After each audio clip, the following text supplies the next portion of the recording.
بسم اللہ الرحمن الرحیم۔ صحیح بخاری حدیث نمبر 65۔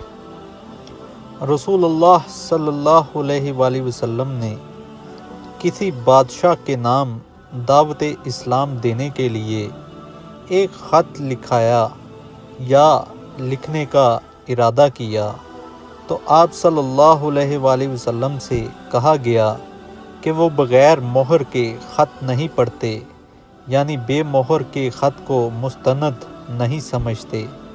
تب آپ صلی اللہ علیہ وآلہ وسلم نے چاندی کی انگوٹھی بنوائی جس میں محمد رسول اللہ کنندہ تھا۔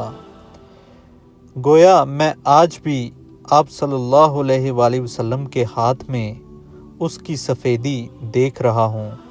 شعبہ راوی حدیث کہتے ہیں کہ میں نے قتادہ سے پوچھا کہ یہ کس نے کہا کہ اس پر محمد رسول اللہ کنندہ تھا؟ انہوں نے جواب دیا، انس رضی اللہ تعالی عنہ نے۔ صحیح بخاری حدیث نمبر 66۔ ایک مرتبہ رسول خدا صلی اللہ علیہ وآلہ وسلم مسجد میں تشریف فرما تھے اور لوگ آپ صلی اللہ علیہ وآلہ وسلم کے ارد گرد بیٹھے ہوئے تھے کہ 3 آدمی وہاں آئے۔ ان میں سے 2 آدمی رسول اللہ صلی اللہ علیہ وآلہ وسلم کے سامنے پہنچ گئے اور ایک واپس چلا گیا۔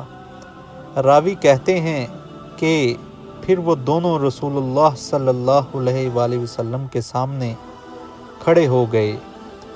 ان کے بعد ان میں سے ایک نے جب مجلس میں ایک جگہ کچھ گنجائش دیکھی تو وہاں بیٹھ گیا اور دوسرا اہل مجلس کے پیچھے بیٹھ گیا اور تیسرا جو تھا وہ لوٹ گیا۔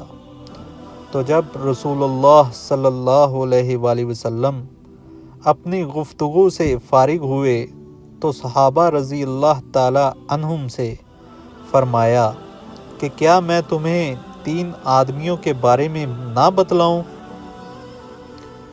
تو سنو، ان میں سے ایک نے اللہ سے پناہ چاہی، اللہ نے اسے پناہ دی، اور دوسرے کو شرم آئی تو اللہ بھی اس سے شرمایا کہ اسے بخش دیا، اور تیسرے شخص نے منہ موڑا تو اللہ نے بھی اس سے منہ موڑ لیا۔